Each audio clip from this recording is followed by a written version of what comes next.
वबिमा अन्नी कादिरिय्युन अक़ूल अदरिक अब्दक जीलानी अदरिक अब्दक जीलानी। सैयदना मौलाए कायनात शेर खुदा अली मुर्तज़ा रज़ियल्लाहु तबारक व तआला अन्हु रसूल पाक सल्लल्लाहु अलैहि वसल्लम के उन चहेतों में हैं कि जिन्होंने सबसे पहले रसूल पाक सल्लल्लाहु अलैहि वसल्लम की नबूवत और रिसालत का इकरार और एतराफ़ किया है। लेकिन इस शुबहे में आप न पढ़ेंगे कि सबसे पहले एतराफ़ करने वाली शख्सियतों में नाम और आता है, इसलिए कि मैं इसकी भी वजाहत आपके दरमियान रख के जाना चाहूँगा। तारीख़ के मुताबिक सबसे पहले रसूल पाक सल्लल्लाहु अलैहि वसल्लम की रिसालत व नबूवत का इकरार व एतराफ़ करने वाली हस्ती सैयदना सिद्दीक़ अकबर अबू बकर रज़ियल्लाहु ताला अन्हु की ज़ात है। हज़रत सैयदना सिद्दीक़ अकबर रज़ियल्लाहु तबारक व तआला अन्हु ने सबसे पहले रसूल पाक की रिसालत व नबूवत और खुदा की वहदानियत का इकरार और ऐलान किया। और फिर हज़रत सैयदना मौलाए कायनात अली मुर्तज़ा रज़ियल्लाहु तबारक व तआला अन्हु ने और हज़रत सैयदतुना उम्मुल मोमिनीन खदीजतुल कुबरा रज़ियल्लाहु ताला अन्हा ने इस्लाम की दौलत को हासिल किया। एक मौके पर सैयदना इमाम आज़म रज़ियल्लाहु ताला अन्हु के सामने एक मसला आ गया। लोगों ने आपसे सवाल किया, हुजूर तारीख में यह आता है कि सबसे पहले इस्लाम कबूल करने वाली ज़ात अबू बकर सिद्दीक की है, और एक रिवायत में आता है कि सबसे पहले इस्लाम कबूल करने वाली ज़ात हज़रत सैयदना अली मुर्तज़ा रज़ियल्लाहु ताला अन्हु की है, और एक रिवायत में आता है कि सबसे पहले इस्लाम कबूल करने वाली हस्ती का नाम उम्मुल मोमिनीन हज़रत सैयदतुना खदीजतुल कुबरा है।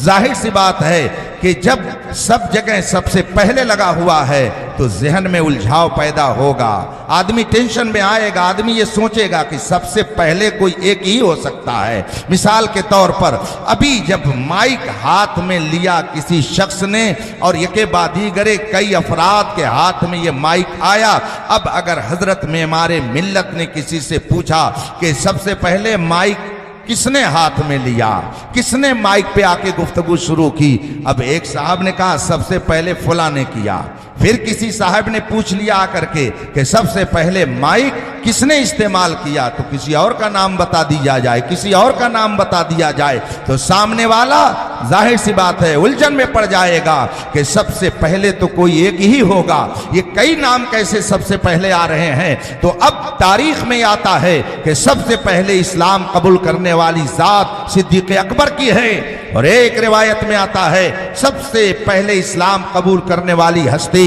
हजरत अली मुर्तज़ा रज़ियल्लाहु ताला अन्हु हैं, और एक रिवायत में आता है कि सबसे पहले इस्लाम कबूल करने वाली ज़ात उम्मुल मोमिनीन हजरत सैयदतुना खदीजतुल कुबरा है। हजरत सैयदना इमाम आज़म रज़ियल्लाहु ताला अन्हु के सामने ये मसला पेश हुआ कि आप बताएं तीनों पहले कैसे हो सकते हैं, तीनों में से कोई एक ही पहले होगा, ये तीनों कैसे पहले पहले तारीख में आता है। सैयदना इमाम आज़म रज़ियल्लाहु ताला अन्हु जिनकी हम और आप तकलीद करते हैं, जिनकी निस्बत से हमें हनफी कहा जाता है, हम अपने आप को हनफी कहते हैं, सैयदना इमाम आज़म रज़ियल्लाहु ताला अन्हु इरशाद फरमाते हैं, इसमें कोई ताज्जुब की बात नहीं है, तीनों जगह अपनी जगह पे सही है। लोग ताज्जुब में पड़ गए, ऐसा कैसे हो सकता कि सबसे पहले तीनों हों, तीनों में से कोई एक ही पहले होगा, मगर हजरत इमाम आज़म रज़ियल्लाहु ताला अन्हु इरशाद फरमाते हैं कि सुनो, जिस रिवायत में तारीख में जहां यह आया हुआ है कि सबसे पहले सिद्दीक़ अकबर ने इस्लाम कबूल किया, उसका मतलब यह है कि मर्दों में, जवानों में, बड़ों में सबसे पहले हजरत सैयदना सिद्दीक़ अकबर ने इस्लाम कबूल किया। और जिस रिवायत में यह है कि सबसे पहले हजरत अली रज़ियल्लाहु ताला अन्हु ने इस्लाम कबूल किया, उसका मतलब यह है कि बच्चों में सबसे पहले हजरत सैयदना मौलाए कायनात ने इस्लाम कबूल किया। और जिस रिवायत में यह है कि सबसे पहले हजरत खदीजा रज़ियल्लाहु ताला अन्हा ने इस्लाम कबूल किया, उसका मतलब यह है कि कि औरतों में सबसे पहले हजरत खदीजा ने इस्लाम कबूल किया। लिहाजा ये पहले पहले जो तीनों जगह लग रहा है इसमें कोई ताज्जुब की बात नहीं है। मर्दों में सबसे पहले इस्लाम कबूल करने वाले सिद्दीक अकबर हैं, बच्चों में सबसे पहले इस्लाम कबूल करने वाले हजरत सैयदना मौलाए कायनात हैं, और औरतों में सबसे पहले इस्लाम कबूल करने वाली हस्ती हजरत उम्मुल मोमिनीन सैयदतुना खदीजतुल कुबरा है। हजरत सैयदना सिद्दीक अकबर सबसे पहले मुसलमान हैं, सबसे पहले रसूल पाक पर ईमान लाने वाले हैं। इसको ध्यान में रखिएगा, इसलिए कि आजकल बहुत सारे लोग न जाने कितने शुकूक व शुबहात में मुब्तला हो करके अपने आप को भी कंफ्यूजन का शिकार बनाए हुए हैं, दूसरों के दरमियान भी शुकूक व शुबहात डालने की कोशिश करते हैं। एक साहब ने तो अजीब बात अभी परसों मुझको सुनाई कि हजरत एक खतीब साहब आए हुए थे और उन्होंने अपनी तकरीर में कहा कि देखो सबसे पहले नबी हजरत सैयदना आदम है और सबसे आखिरी नबी हमारे और आपके आका मौला जनाब मोहम्मद रसूलुल्लाह सल्लल्लाहु अलैहि वसल्लम है। लोगों ने कहा जी बेशक यही हक है, सबसे आखिर में आने वाली हस्ती नबियों में हमारे आका मौला सल्लल्लाहु अलैहि वसल्लम की है। लोगों ने कहा बेशक यही हक है, यही अकीदा है कि सबसे पहले नबी हजरत सैयदना आदम अलैहिस्सलाम है और सबसे आखिरी नबी हजरत नबी करीम सल्लल्लाहु अलैहि वसल्लम है। अब वो मुकर्रिर साहब कहते क्या है, आगे जरा लतीफ़ा सुनिए। वो जनाब कौम से खिताब करते हुए कहते शायद वो ये समझ रहे हैं कि मेरी बात सिर्फ गली ही में रह जाएगी, लेकिन इस जमाने में गली क्या अगर घर के अंदर कोई बोलेगा तो दुनिया में बात पहुंच जाती है। इसलिए कोई ये न समझे कि हम एक इलाके को गुमराह करके और कामयाबी का तमगा हासिल कर लेंगे। आप गली में क्या घर में अगर बोलेंगे तो इस वक्त पूरी दुनिया में आपकी बात पहुंच सकती है। अब जनाब क्या बात कह रहे हैं जरा उसको सुनिए। अब वो कौम से मुखातब होकर के कहते देखो हमारे हुजूर सबसे आखिरी नबी हैं, मगर बताओ सारे नबियों से आला उनका मकाम है कि नहीं है? तो कौन मुसलमान होगा जो इसका इनकार करेगा? आला हजरत का शेर हम लोग बराबर पढ़ते रहते हैं, सबसे औला व आला हमारा नबी, सबसे बाला वो वाला हमारा नबी। पूरी दुनिया के मुसलमानों का यही मुत्तफका अकीदा है कि सारे नबियों में सबसे अफजल आका मौला जनाब मोहम्मद रसूलुल्लाह सल्लल्लाहु अलैहि वसल्लम है। खतीब साहब ने जब कौम से ये कहलवा लिया कि सबसे आखिर में आने वाले हमारे नबी हैं मगर सबसे अफजल हमारे नबी हैं, अब जनाब आली आगे क्या कौम को पैगाम दे रहे हैं कि जिस तरह से हमारे नबी सबसे आखिर में आए मगर सबसे अफजल हैं, इसी तरीके से चारों खलीफा में हजरत अली अगरचे बाद वाले खलीफा हैं मगर चारों में सबसे अफजल हैं। इस अकीदे को ज़हन में लेकर के जाना। जो लोग ये बातें कौम तक पहुंचाने की कोशिश कर रहे हो कि सबसे आखिर में आने के बावजूद रसूल पाक सबसे अफजल हैं, इसी तरीके से चौथा खलीफा होने के बावजूद हजरत अली रज़ी अल्लाह ताला अन्हु सबसे अफजल हैं, मैं यकीन से कह रहा हूं कि अगर ये गुफ्तगू मौलाए कायनात शेर खुदा अली मुर्तजा सुन लेते तो ऐसे शख्स को कोड़े मरवाते। इसलिए कि हदीस पाक है, हजरत अली रज़ी अल्लाह ताला अन्हु का इरशाद तारीख की किताबों में मौजूद है। आपने फरमाया कि अगर किसी शख्स ने मुझको अबू बकर उमर पर फजीलत दी तो मैं उसको कोड़े मरवाऊंगा, उसको कोड़े से मारूंगा। ये मौलाए कायनात शेर खुदा अली मुर्तजा रज़ी अल्लाह ताला अन्हु का इरशाद है। इसलिए अहले सुन्नत व जमात के स्टेज और इसकी कॉन्फ्रेंस से वो पैगाम देना चाहिए जो मौलाए कायनात ने हमें अता फरमाया है। हम वो पैगाम कौम को देने के लिए आते हैं जो इमाम हुसैन ने मैदान करबला में हमें अता फरमाया है। रफीकान मोहतरम, हजरत सैयदना मौलाए कायनात शेर खुदा रज़ी अल्लाह ताला अन्हु ने बचपन में इस्लाम कबूल कर लिया था। एक रिवायत के मुताबिक आपकी उम्र उस वक्त 8 साल थी, एक रिवायत के मुताबिक उस वक्त आपकी उम्र मुबारक 10 साल थी। 10 साल से आगे कोई रिवायत नहीं है। और आपके ईमान लाने का वाकया भी तारीख के किताबों में यूं मज़कूर है कि जब रसूल पाक सल्लल्लाहु अलैहि वसल्लम ने गारे हिरा में अल्लाह तबारक व तआला की इबादत के लिए गोशा नशीनी इख्तियार फरमाई और फिर आप की पाकीज़ा तालीम को उम्मुल मोमिनीन हजरत सैयदना खदीजतुल कुबरा रज़ी अल्लाह ताला अन्हा ने कबूल कर लिया, तो रात की तन्हाई में घर के अंदर ये दोनों नफूस कुदसिया रसूल करीम सल्लल्लाहु अलैहि वसल्लम और उम्मुल मोमिनीन हजरत खदीजतुल कुबरा रज़ियल्लाहु ताला अन्हा अल्लाह की इबादत में मसरूफ रहा करती थी। मैं ये अर्ज कर रहा था कि उस शख्स ने जिस तरह से कौम के जहन को परागंदा करने की कोशिश की अहले सुन्नत के स्टेज से, क्या हजरत मौलाए कायनात शेर खुदा इससे खुश हो सकते हैं? हजरत अली रज़ियल्लाहु ताला अन्हु ने इरशाद फरमाया है कि अगर कोई मुझे अबू बकर उमर से अफजल कहेगा तो मैं उसे कोड़े मारूंगा, कोड़े मारूंगा। यह हजरत मौलाए कायनात का इरशाद है, तारीख के सफ़हात में महफूज है। हजरत अली रज़ियल्लाहु ताला अन्हु मौलाए कायनात है, शेर खुदा हैं, जुल्फ़कार हैदरी के मालिक हैं, हैदर कर्रार हैं। हैदर माने जानते हैं आप क्या होता है? हैदर किसको कहते हैं? कर्रार भी आगे लगा हुआ है। ये नाम जानते हैं कि किसने रखा था? हजरत अली रज़ियल्लाहु ताला अन्हु का नाम किसने रखा था? ये आप कहेंगे कि अब्बा नाम रखते होंगे, दादा नाम रखते होंगे, मगर हजरत मौलाए कायनात शेर खुदा रज़ियल्लाहु ताला अन्हु ने एक मौके पर एक दुश्मन इस्लाम को ललकारते हुए फरमाया था, अनल्लज़ी सम्मतनी उम्मी हैदरा। सन कान खोल करके मैं वो हूं कि मेरी माँ ने मेरा नाम हैदर रखा है, मेरा नाम किसी और ने नहीं, मेरी माँ ने रखा है। गोया मौलाए कायनात अपनी भी जुरातो बहादुरी का इजहार कर रहे हैं और अपने खानदान बिलखुसूस अपनी वालिदा की भी जुरातो बहादुरी का इजहार कर रहे हैं। फरमाते हैं अनल्लज़ी सम्मतनी उम्मी हैदरा, मैं वो हूं कि मेरी माँ ने मेरा नाम हैदर रखा है, जिसके माने शेर के होते हैं। और कर्रार ये तो ऐसा भयंकर लफ्ज है जैसे सद्दाम का माना होता खूब खूब टकराने वाला, ऐसे ही कर्रार का माना होता है खूब खूब हमला करने वाला। गोया वो ऐसा शेर है कि जो मुस्तफा पर हमला करने के लिए आएगा तो ये शेर शेरे बबर बन करके मैदान में उतरेगा और हर जानिब से मुस्तफा के दुश्मनों का मुकाबला करता नजर आएगा। वो जाती मौलाए कायनात शेर खुदा हैदर कर्रार रज़ियल्लाहु ताला अन्हु की हजरत उम्मुल मोमिनीन खदीजतुल कुबरा रज़ियल्लाहु ताला अन्हा रात के वक्त तन्हाई में रसूल पाक सल्लल्लाहु अलैहि वसल्लम के साथ हुजरे मुबारका में अल्लाह की इबादत में मसरूफ थी। दोनों बुजुर्ग हस्तियां अल्लाह की इबादत में मसरूफ थे। और फिर जब इबादत से फारिग हुए मेरे आका सल्लल्लाहु अलैहि वसल्लम और उम्मुल मोमिनीन हजरत खदीजा रज़ियल्लाहु ताला अन्हा, हजरत मौलाए कायनात का बचपना था। रसूल पाक सल्लल्लाहु अलैहि वसल्लम से पूछते हैं, आप ये बताइए कि आप कर क्या रहे थे?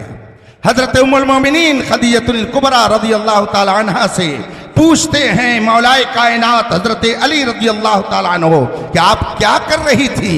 ये क्या आप इस तरह से रात में तन्हाई में कर रही थी? रसूल पाक सल्लल्लाहु अलैहि वसल्लम ने फरमाया कि सुनो, अल्लाह तबारका व तआला ने एक दीन मुंतखब किया है जिसको मैं लेकर के आया हूँ। खुदा एक है, उसके अलावा कोई इबादत के लायक नहीं है, मैं उसका रसूल हूँ। ये दीन खुदा ने मुंतखब किया है, उस दीन को तुम भी कबूल कर लो, मैं तुम्हें हुक्म देता हूँ। हजरत अली रज़ियल्लाहु ताला अन्हु फरमाते हैं, रात का वक्त था, इबादत में दोनों हस्तियां मसरूफ थी।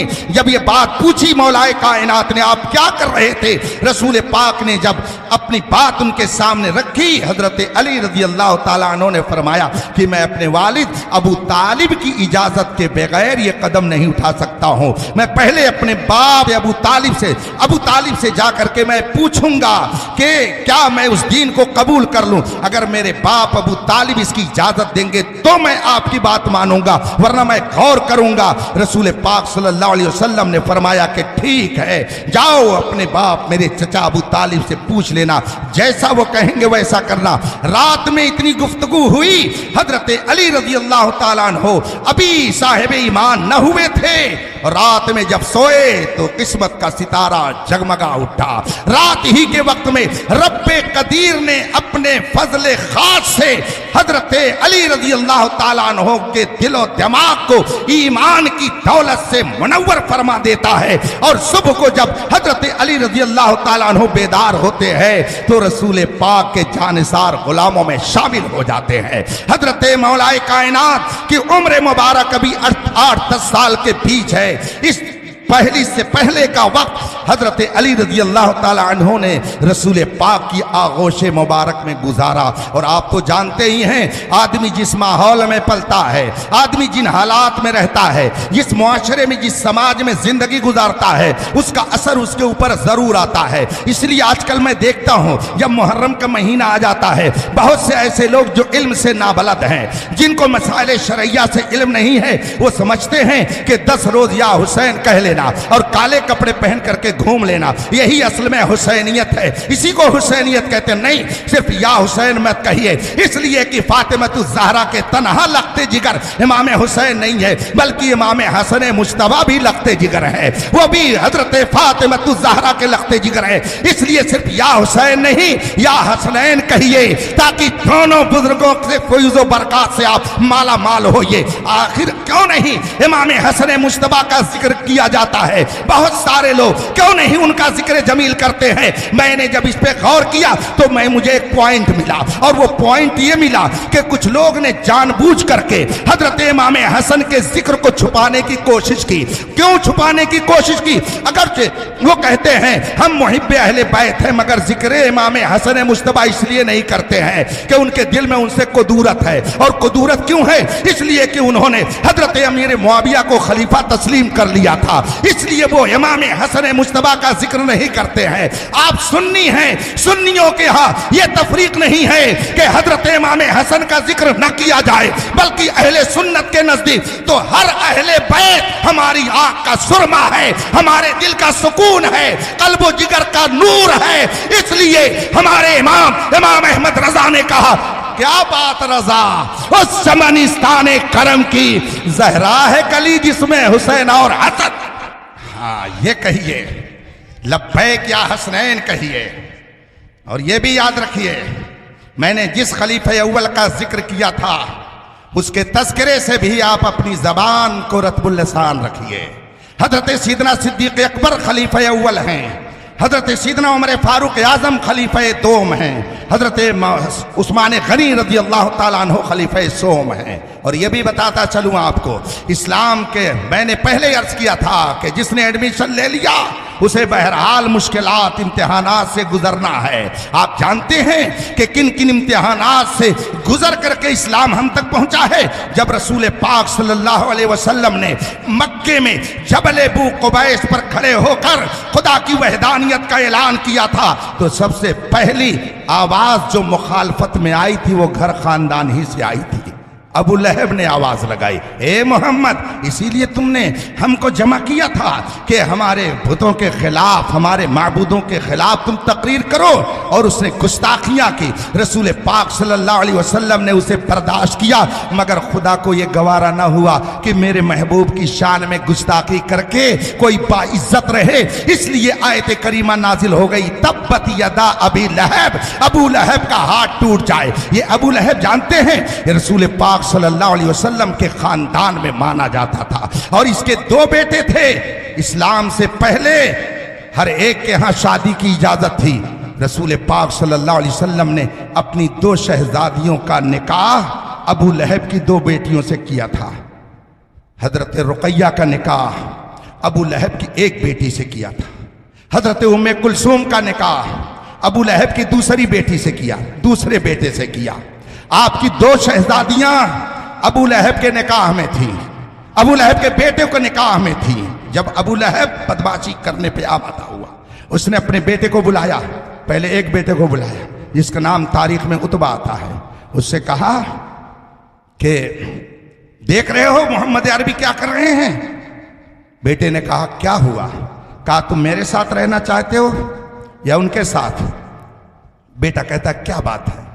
अबू लहब कहता है ये मोहम्मद अरबी हमारे बुतों के खिलाफ आवाज उठा रहे हैं, हमारे अकीदे के खिलाफ अकीदा बयान कर रहे हैं, हमारे नजरिए के खिलाफ, हमारे आबा अजदाद के मजहब के खिलाफ एक नया मजहब ला रहे हैं। या तो तुम मेरे साथ रहो या उनके साथ रहो।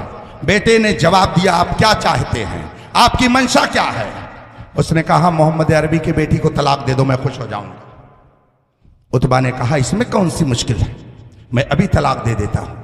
रसूल पाक की बेटी रुकैया को उसने तलाक दे दिया, सिर्फ इस बुनियाद पर कि रसूल पाक ने हक की आवाज को बुलंद किया था, सिर्फ इस बुनियाद पर कि रसूल पाक ने एक खुदा की खुदाई और उसकी वहदानियत का ऐलान किया था और अपनी रिसालत नबूवत का ऐलान किया था। इसलिए अबू लहब ने अपने बेटे के जरिया रसूल पाक को ईजा पहुंचाने के लिए ऐसी हरकत की, बेटे ने तलाक दे दी। दूसरे बेटे को बुलाया और कहा कि तुम भी तलाक दे दो। अबू लहब ने जब ये कहा तो उसके दूसरे बेटे ने कहा ठीक है, मगर अबू लहब कहता है कि सिर्फ तलाक देने से मेरा दिल नहीं ठंडा होगा, मेरा कलेजा ठंडा कर दो। कहा क्या चाहते हैं? कहा कि तुम जा करके उनके मुंह पर तलाक भी दो और साथ ही कुछ ऐसी बात उनको कहो जिससे उनकी तौहीन हो, अजियत पहुंचे।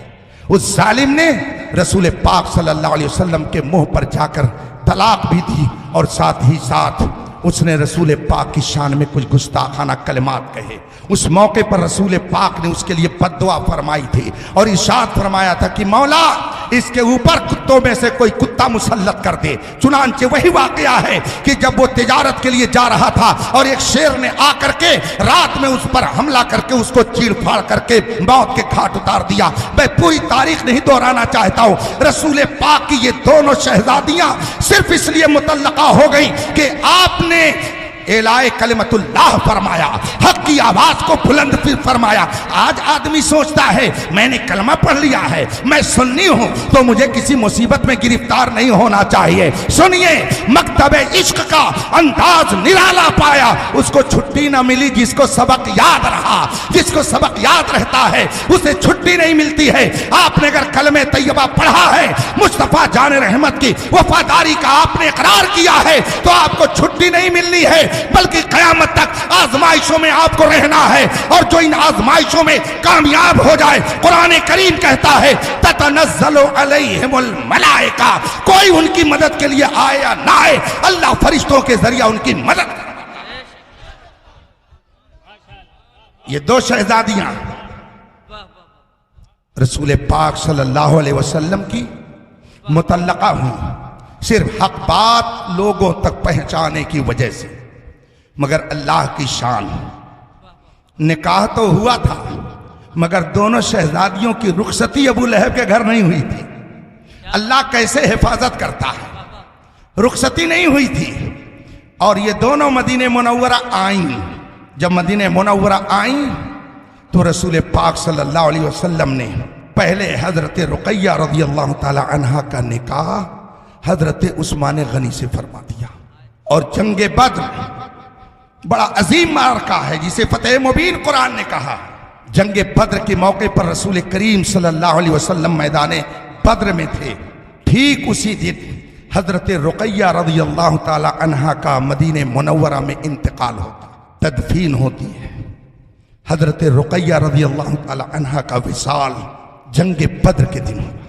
और फिर रसूल पाक जब जंगे बद्र से वापस आए तो आपने हालात का जायजा लिया। आपकी दूसरी बेटी हजरत उम्मे कुलसूम रज़ियल्लाहु ताला अन्हा, रसूल पाक सल्लल्लाहु अलैहि वसल्लम ने हजरत रुकैया के इंतकाल के बाद हजरत उम्मे कुलसूम का निकाह हजरत उस्मान गनी रज़ियल्लाहु ताला अन्हु से फरमा दिया। हजरत अली रज़ियल्लाहु ताला अन्हु फरमाते हैं कि रसूल पाक ने मुझसे फरमाया। हजरत अली रज़ियल्लाहु ताला अन्हु फरमाते हैं कि रसूल पाक ने मुझसे फरमाया कि अगर मेरे पास 40 बेटियां होती तो मैं एके बादी गरे सबको उस्मान के निकाह में दे देता। वो हैं हजरत उस्मान गनी। हजरत आदम अलैहिस्सलाम से लेकर रसूल पाक तक 1 लाख कमो पेश 2,24,000 अंबिया किराम तशरीफ लाए, मगर पूरी तारीख इंसानियत में किसी नबी की 2 शहजादी किसी एक के निकाह में नहीं थी। ये सिर्फ खुसूसियत उस्मान गनी को अल्लाह ने अता की कि रसूल पाक की 2 शहजादियां हजरत उस्मान गनी के निकाह में थी। अगर दामादे मुस्तफा मौलाए कायनात हैं और वो हमारी आंखों का सुरमा, दिल के सुरूर हैं, तो आखिर उस्मान गनी ने क्या जुर्म किया है? उनके अक़्द मुबारक में रसूल पाक की दो शहजादियां थी। अगर दामादे मुस्तफा का शरफ मौलाए कायनात को हासिल है तो दामादे मुस्तफा का शरफ हजरत उस्मान गनी को भी हासिल है।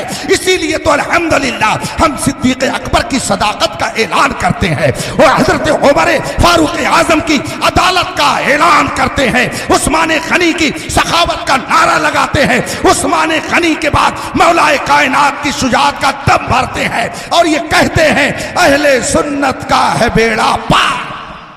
नज्म है और नाव है इतरत रसूलुल्लाह की। बात लंबी हो जाएगी। हजरत सीदना मौलाए कायनात रज़ी अल्लाह ताला अन्हु रसूल पाक की गोद में परवान चढ़ते रहे। रसूल पाक सल्लल्लाहु अलैहि वसल्लम ने किस तरह उन्हें परवान चढ़ाया, तारीख और आग गवाह हैं। कभी आपने बुत के सामने सजदा नहीं किया, शिर्क और कुफ्र में कभी मुब्तला नहीं हुए। किसी मौके पर एक जालिम ने हजरत मौलाए कायनात शेर खुदा रज़ी अल्लाह ताला अन्हु के बारे में ऐसा जुमला कोई कह दिया, यानी माअज़ल्लाह उनके लिए शिर्क और कुफ्र की निस्बत कर दी। मेरे इमाम ने जब ये बात सुनी जलाल में आ गए।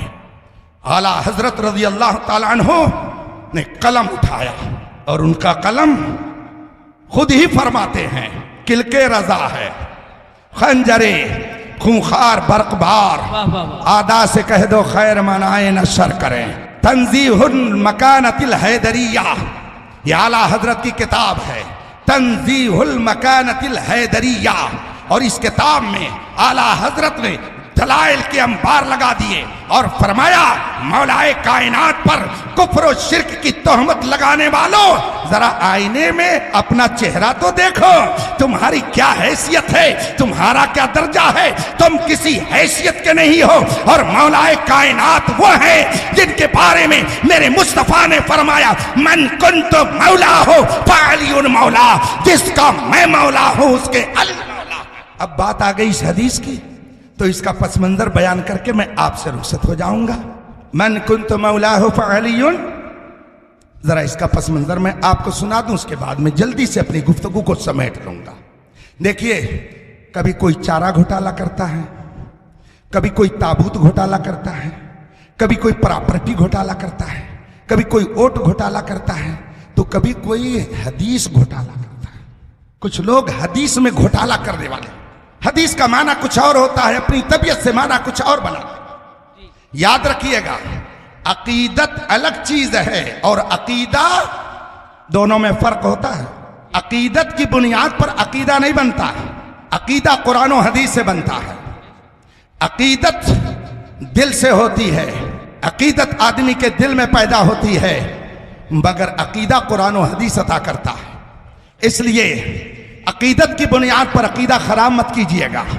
अकीदा वही रखिएगा जो इमाम हसन मुज्तबा का था, अकीदा वही रखिएगा जो मौलाए कायनात का था, अकीदा वही रखिएगा जो इमाम हुसैन का था, अकीदा वही रखिएगा जो हजरत उस्मान गनी, हजरत उमर फारूक आजम, हजरत सैयदना सिद्दीक अकबर रज़ी अल्लाह ताला अन्हुम का था। अकीदा वही रखिएगा, अकीदे में बिगाड़ मत लाइएगा, मोहब्बत की बुनियाद पर अकीदे को खराब मत कीजिएगा।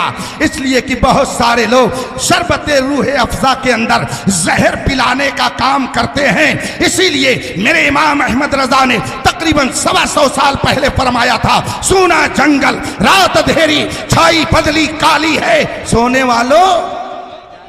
रसूल पाक सल्लल्लाहु अलैहि वसल्लम एक सफर में थे, पूरी तफसील तारीख की किताबों में मौजूद है। मदीने मुनव्वरा से कुछ दूरी पर एक मकाम है जिसका नाम खुम है, जैसे शहजौरा, बड़ा गांव, रौनाही, बाराबंकी, मसौली, ऐसे ही मदीने तैयबा से कुछ दूरी पर एक गांव है, एक जगह है, उस जगह का नाम खुम है।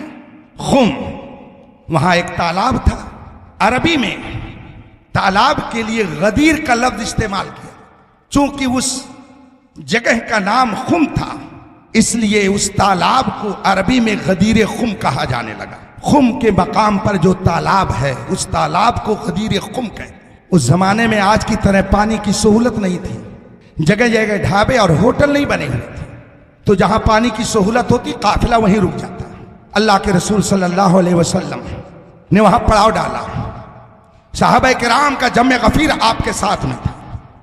इत्तेफाक से काफिले में कुछ वो लोग थे जिनको किसी बात पर हजरत अली रजी अल्लाह ताला अन्हो से शिकायत हो गई और वो बात उन्होंने रसूल करीम सल्लल्लाहु अलैहि वसल्लम तक पहुंचाई और अर्ज की, या रसूल अल्लाह, हजरत अली का मामला ऐसा ऐसा है। रसूल पाक सल्लल्लाहु अलैहि वसल्लम ने जब उनकी बात समाअत फरमाई, आपने हजरत अली रजी अल्लाह ताला अन्हो को बुलाया और फिर आपने मजमे आम को खिताब करते हुए फरमाया, सुनो, मन कुंत मौला हो फहादा अली मौला। रसूल पाक ने फरमाया, सुनो ए जमाते साहबा, मन कुंत मौला हो फअली मौला, मैं जिसका मौला अली उसके मौला। और फिर रसूल पाक ने दुआ की, अल्लाहुम्मा वाले मन वाला हो व आदि मन आदा हो। ए मौला, जो अली से मोहब्बत करे उससे तू मोहब्बत फरमा, व आदि मन आदा हो, और जो अली से अदावत रखे, ए अल्लाह, तू भी उसको अपना अदू जान और तू भी उससे अदावत फरमा। ये पूरी हदीस है। अब कुछ लोगों ने कह दिया कि गदीर खुम के मौके पर रसूल पाक ने ऐलान कर दिया कि पहले खलीफा हजरत अली होंगे। मन कुंतु मौला हो फअलियुन मौला, मैं जिसका सरदार अली उसके सरदार। गोया अब रसूल पाक ने अपने बाद हजरत अली की खिलाफत विलायत इमामत सरदारी का ऐलान कर दिया और उन्होंने इस हदीस की ऐसी तशरीह अपने मन से कर डाली कि एक फिरका ही बना डाला। अल्लाह ताला हमें उससे महफूज रखे। सुनिए, मौला का अरबी लुगत में कम से कम 15-16 माना बताया गया है। मौला का माना यह भी होता है, मौला का माना यह भी होता है, मौला का माना यह भी होता है। सिर्फ मौला का माना सरदार नहीं होता, बल्कि मौला का एक माना महबूब और दोस्त होता है। रसूल पाक ने फरमाया, मन कुंतो मौला हो फअलियुन मौला, मैं जिसका मौला, इस मौला से मुराद यह है कि मैं जिसका महबूब हूं, जो मुझसे मोहब्बत करे उसके ऊपर लाजिम है कि वो अली से भी मोहब्बत करे। मैं जिसका महबूब हूं, अली भी उसके महबूब हैं। जो मुझे अपना महबूब जाने उसके ऊपर लाजिम है कि वो अली को भी अपना महबूब जाने। मौला बेमाना सरदार नहीं है, मौला बेमाना खलीफा नहीं है, बल्कि मौला बेमाना महबूब है। और इस पर एक नहीं बल्कि 1000 दलाइल पेश किए जा सकते हैं। अगर मौला का बेमाना सरदार हो जाए तो इसका मतलब यह होगा, मैं जिसका सरदार उसके सरदार अली हैं, तो मेरे आका हजरत आदम से लेकर हजरत ईसा अलैहिस्सलाम तक सारे नबियों के सरदार, सारे रसूलों के सरदार, सारे फरिश्तों के सरदार, बल्कि कुल कायनात के सरदार। तो क्या आपका यह अकीदा है कि जिसके जिसके सरदार रसूल पाक हैं उसके उसके सरदार हजरत अली है? अगर ऐसा अकीदा रखेंगे तो मुसलमान नहीं रह सकते हैं। इसलिए कि कोई वली किसी भी अजीम दर्जे पर पहुंच जाए मगर किसी नबी से उसका दर्जा बढ़ नहीं सकता है। जब एक नबी से बढ़ने वाले को आप मुसलमान, बढ़ाने वाले को आप मुसलमान नहीं कह सकते, तो जो सारे नबियों का सरदार किसी वली को कहे तो भला वो क्या होगा, मुझे बताने की जरूरत नहीं है, आप खुद फैसला कीजिएगा। इसलिए मन कुंतो मौला हो, इसमें मौला का माना महबूब है, दोस्त है, प्यारा है। और मतलब यह है कि जो मुझसे मोहब्बत करता है, जो मुझे अपना महबूब रखता है, जो मुझे अपना दोस्त समझता है, उसके ऊपर लाजिम है कि वो अली को भी अपना महबूब और दोस्त जाने। इस मतलब के अलावा अगर कोई और मतलब कोई बयान करता है तो उसके सामने सिराजुल हिंद शाह अब्दुल अजीज मुहद्दिस देहलवी रज़ियल्लाहु ताला अन्हु की अजीम किताब तोहफे इस्ना अशरिया पेश कर दीजिए और उनसे कह दीजिए तकरीबन 300 साल का अरसा गुजर गया, बल्कि उससे ज्यादा तोहफे इस्ना अशरिया पूरी दुनिया के अंदर छपती है, मगर आज तक किसी साहब ने उसके जवाब देने की जुरात नहीं की है। इसलिए रफीकान मोहतरम, हैदर कर्रार, हमारे और आपके सरदार। इस कर्रार पर, सरदार पर एक जुमला याद आ गया। आला हजरत ने हजरत शेर खुदा मौलाए कायनात रज़ी अल्लाह ताला अन्हु की शान में जो जो जुमले इस्तेमाल किए हैं, मैं सच बता रहा हूं, मैंने न तो किसी अदीब की किसी किताब में वो जुमले देखे, न किसी शायर की शायरी में वो जुमले देखे, न किसी मुफ्ती और फकीह की किताब में मैंने वो जुमले देखे। ऐसी शानदार तारीफ इमाम अहले सुन्नत ने, आला हजरत ने मौलाए कायनात शेर खुदा की शान में कही और ऐसी तारीफ फरमाई है कि इस जमाने के बड़े बड़े अदीब, बड़े बड़े शायर, बड़े बड़े कलमकार भी उस तरह के जुमले मौलाए कायनात की शान में बयान नहीं कर सकते हैं। ये इमाम अहले सुन्नत की अकीदत का हाल है।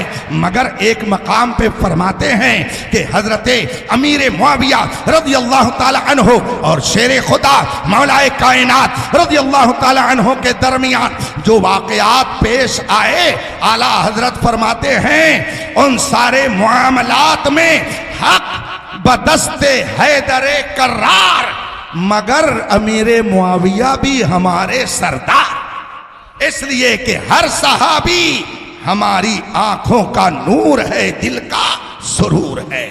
हजरते मौलाए कायनात शेर खुदा रज़ी अल्लाह ताला अन्हु ने जिस जुरातो बहादुरी के साथ मैदान उहद में मुकाबला किया है दुश्मनों का, तारीख पढ़िए तो आपका खुद जिगर कांप उठेगा।